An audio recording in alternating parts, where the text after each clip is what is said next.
Доктор Александар Митов, Александар, добро утро. Добро утро. Го гледаме спото, го видовме Васил Зафирчев, па викаме вчера и преспав изгледа со нова епизода за коронавирусот. За корона, да. Коронавирусот стана веќе неизбежно место, дел од нашиот живот, кој што ја одбележа не само оваа генерација, меѓутоа веројатно и наредните генерации што доаѓаат. Сега сите, особено и во Македонија, но и во светот, се чини дека сите криви почнуваат да опаѓаат со вирусот. Така. Се уште има земји во кои што има многу смртни случаи и така натаму, но тенденциите на стишување веќе отприлike барем на овој евроатлантски потез како да се гледаат, па и во некои азиски земји. Сепак нема сомневање дека ќе има втор бран на епидемијата. Тоа е ставот на сите светски епидемиолози, на јавни признати, дека ваквиот тип на пандемии не проаѓаат во еден бран. Ние имаме за тоа два вида на докази.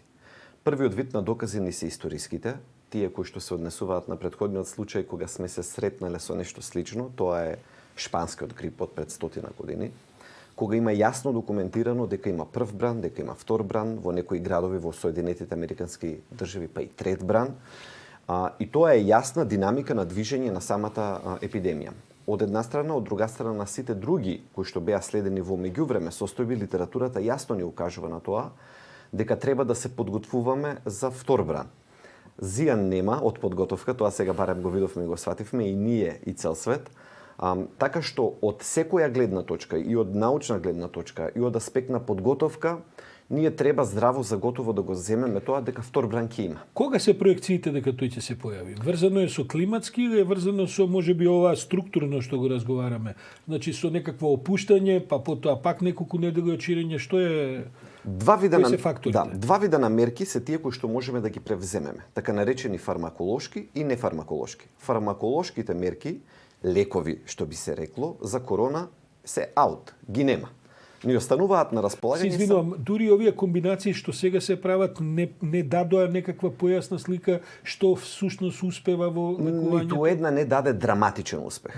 Значи тоа е нешто парцијално. Имаше парцијално, уште не можат научниците да прецизираат дека за оваа подгрупа во оваа ситуација ова помага. Така што активно се работи, меѓутоа една од добрите работи во цела несреќа е откако стаса вирусот до Соединетите Американски држави, вклучи против себе огромен арсенал на наука, на моки, на човечки капацитет и тие ќе му го најдат крајот за доброто на сите нас, останатите. Така што од Соединетите Американски држави длабоко сум убеден ќе произлезат решение. Таму произлегуваат и друг вид на компликации пред секој што ги продуцира контрапротести видовме. Да, но сепак е тоа најмоćниот, да кажем, фармаколошки па и здравствен потенцијал на земјинава топка кој што во комбинација меѓу пари и знаење сигурно ќе произведува. Видете, таму се сите капацитети од аспект на најмокните светски универзитети. Таму е така наречената Ivy League на универзитети. Таму има институции кои што го собрале кремот од цел свет, кои што има научници од цел свет собрани. Наивно е да се очекува дека тие ќе останат без решение. Така што решение ќе има. Тие и ја поттикнаа таа меѓународна трка за тоа кој прв ќе дојде до решението. Но враќајќи се наназад на тие, рековме фармаколошките мерки се под прашалник, нефармаколошките остануваат. Тие се тие кои што и ние ги правиме. Затварање, дистанцирање, истите мерки што се правеле пред 100 години за време на шпанскиот грип. Така што нема друго. Сега, тука, одговарајќи на вашето прашање, има таква динамика. Штом се воведат тие мерки, во следните 4 до 5 недели, бидејќи тоа е многу прецизно следено пред 100 години, замира епидемијата. Едноставно почнува да снемува случаи, се намалуваат бројот на смртни случаи, паѓа кривата рапидно надолу. Меѓутоа, после тој период 4, 5, 6 недели, повторно почнува да зема. Кога попуштаат и мерките? Кога ќе попуштат мерките, повторно почнува да зема залет. Тоа што е добро кај нас моментално е дека паѓањето на кривата и кога евентуално ќе очекуваме пак да почне вториот бран, ќе се поклопи со топлото македонско лето. Се надеваме, знаејќи ги другите видови корона, значи останатите коронавируси, дека во тој период се стишуваат, имаме надеж дека сето тоа во јуни, во јули и во август нема да дозволи пак да букне и дека едноставно ќе се развлече кривата за да се пренесе некаде на есен. Така што тоа се моментално претпоставките кои што ги имаме врз основа на тоа што го знаеме. Значи очекувано е врз основа на тоа што знаеме, вториот бран да го очекуваме некаде на есен. Што треба да направи македонскиот здравствен систем? Мислам, прво, се согласуваме ли дека релативно добро помина здравствениот систем со овој прв бран и најжесток и најголем бран? Ние тоа можеме да го кажеме преку бројки, за да бидеме објективни. Прво и основно, фала му на Бога дека ние не видовме драматични состојби на клиниката за инфективни болести. Драматични во смисол на голема смртност. Секоја поединечна смртност, значи секој еден случај е трагедија. Тука нема збор. Имаше и 30, 40, 50 годишни луѓе кои што не би очекувале дека треба да починат од ваква работа. Но како и да е, ако ги компарираме бројките со останатите земји, ќе видиме дека ние не поминавме така како што се плашевме дека ќе поминеме. Таму се расчисти еден простор, нели, бивши медицинар, се поставија шатори кои што, колку што јас знам, уште не се ставени во употреба и еве го првиот бран почнува да паѓа и ние најверојатно нема ниту да ги ставиме, фала му на Бога. Значи, тие се работи да ги има, а да не ги употребиме. Тоа е најдоброто. Така што релативно добро поминуваме низ. Што треба сега да направи здравствениот систем за да не дојде до опуштање и во тие редови, бидејќи се тие важни редови, за евентуалната новиот бран кој што се предвидува за наесен? Подготовките треба да ни одат во два правци, во правец на општество, во правец на здравствен систем. Општеството треба да се подготви со изјави од овој тип, дека луѓе ова не помина. Значи, ова не е лесна вест, ова не е пријатна вест. Значи, никој не сака да слушне дека ние ќе треба уште неколку месеци да се занимаваме со оваа прашање.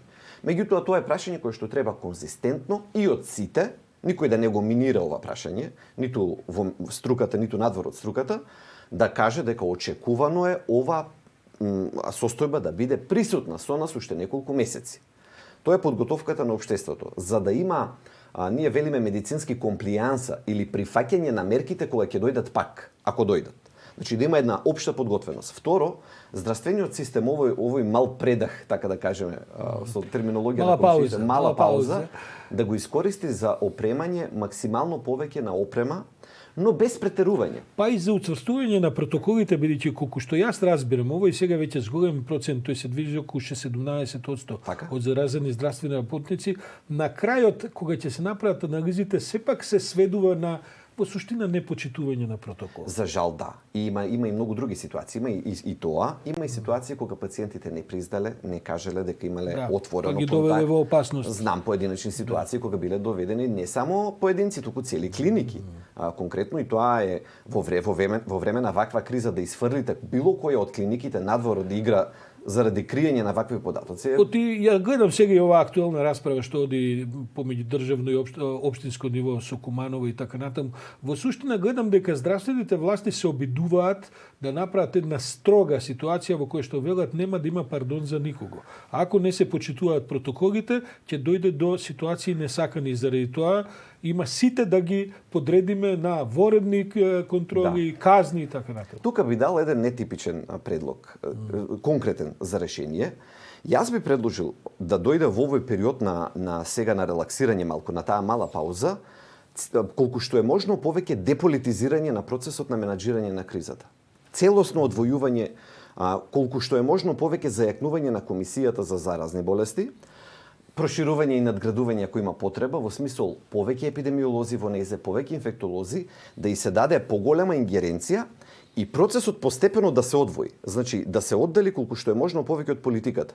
Не да се прават некои конгломерати, ајде сега сите партиоти, нема што да бараат сите партии во тоа тело, тоа не треба да биде меѓупартиско тело, но тоа треба да биде меѓуресорно тело, помеѓу ресорите и институциите. Да се стави акцент на Институтот за јавно здравје, на 10 центри за јавно здравје, оти ние ја имаме таа мрежа во државата, само треба да се искористи, ние имаме епидемиолози. И практично мерките, одлучувањето да се даде во нивна рака. Не дека тие ќе одлучуваат дефинитивно, но нивната советодавна моги да се дигне на уште едно повисоко ниво. И владата практично да биде поставена во ситуација да слуша. Зошто го предлагам тоа? Еве конкретен пример. Пред нас е сега нов продолжен викенд. Политичарите сега жонглираат со две топки. Едната е смртноста, самата криза. Втората е што ќе речат луѓето ако пак дадеме 4-5 дена затворено. Не треба да биде така. Разбирливо е, политичар ќе биде заинтересиран да не почнат многу да зборуваат негативно, да не почнат да го плюкат, да не има калкулации.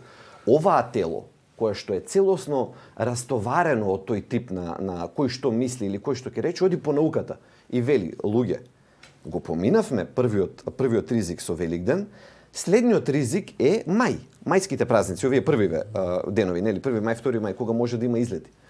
Оставете сега, ќе издржиме уште 2-3 дена, кој како сака нека го перцепира тоа, но научнициве, здравствените работници тоа ќе може многу порелаксирано да го кажат и владата да го прифати. Затоа велам, опасно е тоа кога ќе почне да се жонглира со тие две работи, тогаш едното ќе ви падне на земја. И затоа, колку што е можно повеќе да се зајакне комисијата, ако треба да се смени името, да се крене во едно... Со други зборови да се деполитизира процесот, Цел да процес. се постигне поголема доверба на ниво на општеството во едностручно водење на... Имено. И да не биде ова сега прашање, ние рековме вака, вие рековте така, тие рековте... Да се тргне тоа прашање. Морам да кажам во една фуснота, гледам дека заради успешноста на Венко Филипче како министар за здравство, тоа произведува многу голема нервоза кај опозицијата, што е можеби разбирливо. Има многу дебати. И заради тоа гледам дека понекогаш дури се гази на линија на критикување и таму каде што и нема потреба за тоа, негде ке има потреба и така. На овој начин би се испразнил тој мотив. Ќе имаме ние многу други простор за дебати. Значи ние имаме да дебатираме за економии, за здравство во други делови, за образование, за што ли уште не.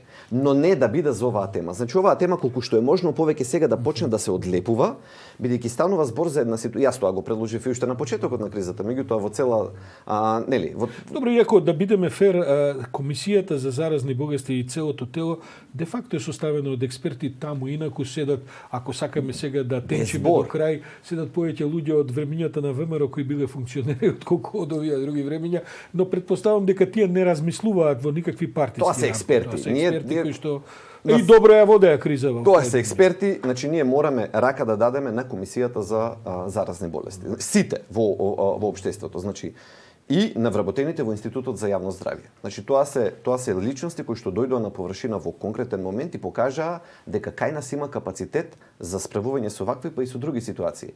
Значи не би било лошо ако може општествено да се отвори една таква дебата за цел процес да се почне да се дистанцира од политика. Еве политиката ќе дојдат изборите, ќе се отворат разноразни теми, супер, одлично, но оваа тема стручните лица да ја превземат и да ја тераат. Занимив е тој предлог, а последното за што сакам да поразговараме, бидејќи времето си тече, се разбира. За викендов имав прилика да поразговарам со еден од највисоките функционери на сегашната техничка влада и му гледам, не е ли срамота да луѓето бидат ставени во ситуација да морат да ги плаќаат погребите на луѓето кои починале од коронавирус. Видите, на крајот од криштата слушнавме дека се тоа сепак трошоци кои се ближат и во 1000 и повеќе евра, така натаму, за државата не би требало да представува никаков проблем да тие трошоци заради кризава за тие починати ги превземе врз себе. Тоа не води до едно прашање околу иднината на приватното и државното осигурување здравствено и така натаму. Како мислите дека ќе се одрази целата ситуација врз тие два, врз тој крупен сегмент околу живењето на населението? Прашањето за плаќањето во здравствениот систем е едно од клучните прашања. Значи, како ќе се движи здравствениот денар е прашањето како ќе се постави цел систем. Ќе се повикам на една ваша колумна од пред 2 години. Ја и не памтам се. Јас ви ги памтам колумните. Оти таа беше особено за здравствениот дел допрена. И многу убав предлог дадовте. Кажавте, нам ни треба, на нашиот здравствен систем ни треба еден прибе за здравството. Па да, тоа во принцип за сите сфери. Тука треба да почнеме. Тоа има термин. Тоа е фактички Health System Performance Assessment. Значи тоа е асесмент или проценка за перформансот на здравствениот систем. Вие не знаејќи погодивте дека постои таква алатка. И тоа е едно од официјалните алатки на Светска здравствена организација која што се препорачува. Нам прво ни треба тоа. Ние треба системот да направи една силна интроспекција. И која ќе ја направи во еден таков организиран процес со експерти кои што Светска здравствена организација постојано ги нуди, тогаш ќе излезат на површина многу работи. Една од нив ќе биде и начинот на финансирање. Предпоставувам, кога го говориме ова, велите и за сегашната криза, бидејќи јас гледам дека во други земји се бараат и официјално, како да кажем, анализа на тоа што и како беше направено. Бидејќи направени се и грешки покрај многу други работи, и тие треба да се констатираат за да се подготвиме подобро за периодот што доаѓа. Целта на сите тие проучување, на сите тие анализи, на сите тие извештаи не е ловење на вештерки. Светот ги практикува одамна, особено во Велика Британија, за кој што јас имам посебен афинитет. Значи, тие ги прават тие анализи со цел да се научи и да не се повтори повторно некоја грешка ако истата била направена. Значи, тоа е целта, да напредува општеството преку тоа. Разговараме за многу зрели демократи и зрели здравствени системи. Морам да ви раскажам една... Ке глумиме. Да, добро, па...